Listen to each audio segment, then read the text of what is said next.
आइए अब मैं आपको आगे की ओर ले चलता हूँ। उच्चारण स्थान, जैसा कि मैंने आपको पहले बताया कि वर्णों को दो भागों में बांटा गया, स्वर और व्यंजन। स्वर के मैंने आपको दो भेद बताए थे, ह्रस्व स्वर और दीर्घ स्वर, और व्यंजन के मैंने आपको तीन भेद बताए थे, स्पर्श, अंतस्थ और ऊष्म। ये सब आपने देखा होगा कि बोली के आधार पर इनके वर्गीकरण किए गए हैं।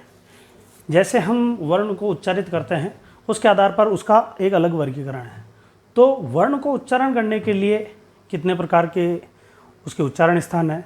जब हम किसी भी वर्ण को बोलते हैं तो वो बोली के दौरान हवा हमारे गले में से मुंह के माध्यम से निकलती है, तो हमारे गले से लेकर मुंह तक के जितने भी अंग हैं उन अंगों को विभिन्न प्रकार से काम में लिया जाता है उच्चारण के दौरान, और उस उच्चारण के दौरान जो अंग काम आता है उसके आधार पर उस वर्ण का उच्चारण स्थान निर्धारित किया गया है। इसके लिए 11 प्रकार के सूत्र हैं, ये आप लिखे हुए देख रहे हैं 11 सूत्र।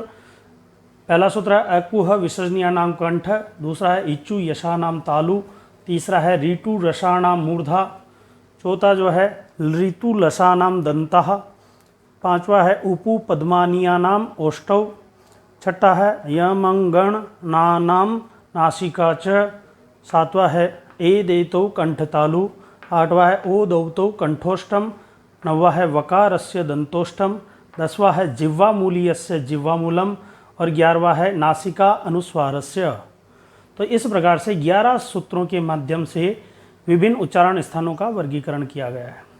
ये कैसे काम करता है, ये सूत्र कैसे काम करते हैं, तो आइए इस चार्ट इस सारणी के माध्यम से अपन इसे समझते हैं। पहला सूत्र है अकुह विसर्जनीयानाम कंठ। तो आप देखेंगे इसका इसके जो शुरुआती वर्ण है अ कु ह, इनसे हम अपन समझिए कि जो अ स्वर है, अ और आ, इनका उच्चारण स्थान कौन सा है? कंठ।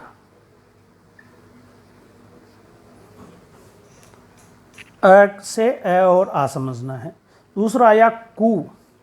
कु जो है, कु का मतलब हो गया क वर्ग। क वर्ग के अंदर कौन कौन से आते हैं? क, च, ट, क, ख, ग, घ और ये जो है क वर्ग के स्पर्श व्यंजन है, इनका उच्चारण स्थान होता है कंठ। और तीसरा शब्द आया इसमें है, जो कि अपना ऊष्म व्यंजन है, और है के साथ में आगे लिखा हुआ है विसर्जनीयानाम, इसका अर्थ हुआ विसर्ग। इन सभी का उच्चारण स्थान ए आ क ख ग घ ड और है और विसर्ग, इनका उच्चारण स्थान होता है कंठ। दूसरा सूत्र कहता है ईचु यशानाम तालु, यानी कि इन सभी का उच्चारण स्थान होगा तालु। तो अगला जो उच्चारण स्थान है उसका नाम है तालु।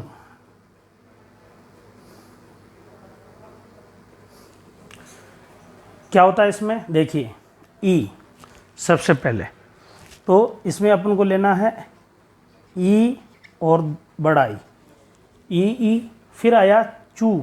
चू का मतलब हो गया च वर्ग, च, छ, ज, झ,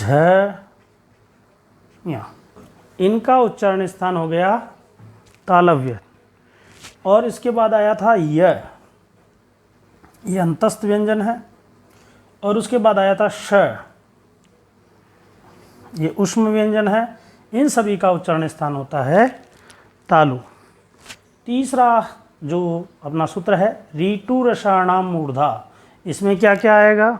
तो देखिए इसमें आता है री और बड़ा री, फिर आया टू का ट वर्ग, ट, ठ, ड, ढ, न, फिर आया र, ये अपना अंतस्थ व्यंजन है, और फिर आया श, इनका उच्चारण स्थान हो गया मूर्धा।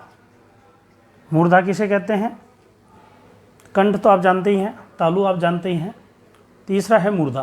तो मूर्धा यूँ देखिए कि आपके जो तालु है, तालु और दांतों के बीच में एक खुरदरा सा स्थान है। वो खुरदरा स्थान पर जब जीभ छूती है तो वो मूर्धन्य कहलाती है, यानी कि उस स्थान का नाम है मूर्धा। अगला सूत्र है लृतु लसानाम दंता। तो इसमें जो है लृ, फिर तू से अपन को लेना है त वर्ग, त, थ, द, ध, न और ल, और उसके बाद आया श। इनका उच्चारण स्थान जो है वो है दंता। दंता मतलब दांत। फिर आगे आया उपु पद्मानियानाम ओष्ठौ। इससे अपन को लेना है ऊ, ऊ। पू से अपन को लेना है प वर्ग, प, फ, ब, भ, म। उपु पद्मानियानाम ओष्ठौ। तो इनसे अपन को ये लेना है, और इसके इनका जो उच्चारण स्थान है वो है ओष्ठ। ओष्ठ मतलब होंठ। अगला जो छठा सूत्र है वो कहता है यमंगण नानाम नासिका च। ये देखेंगे आप प्रत्येक वर्ग का पंचम वर्ण है। इन सभी का उच्चारण स्थान जो है नासिका होता है। अर्थात अपन सीधा ही यूँ लिख सकते हैं कि प्रत्येक वर्ग का पंचम वर्ण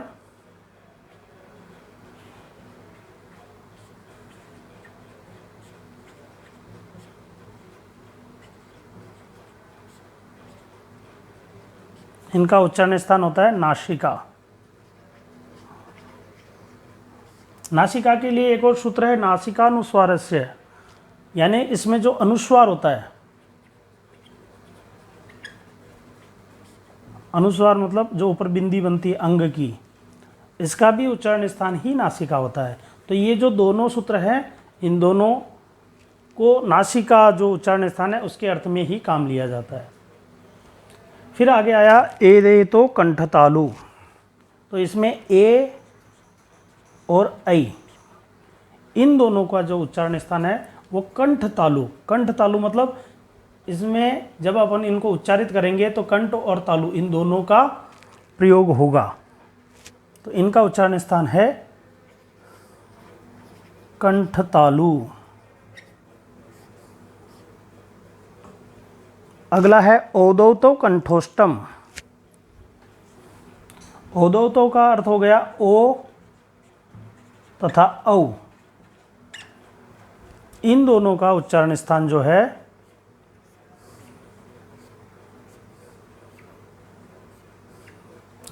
वो होगा कंठोष्ठ, कंठ और होंठ।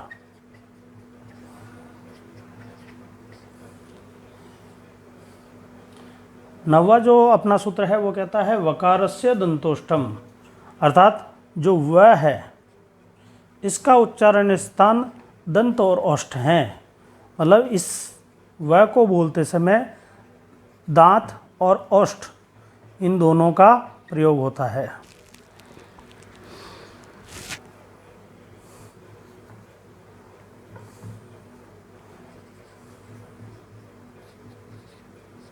मैं इनको अलग अलग लिख रहा हूँ, अपन इनको साथ में भी लिख सकते हैं। अगला है नासिका जिह्वामूलीस्य जिह्वामूलम। तो जो जिह्वामूल के अर्थात जिह्वामूल का यूँ हो गया कि जो आधा विसर्ग है, आधा विसर्ग कौन सा? क और ख के बीच। आने वाला विसर्ग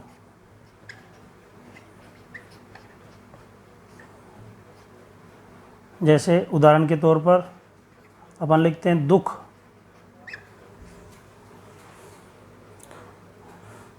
उसका उच्चारण स्थान जिह्वा मूल अर्थात जिह्वा का अग्रभाग।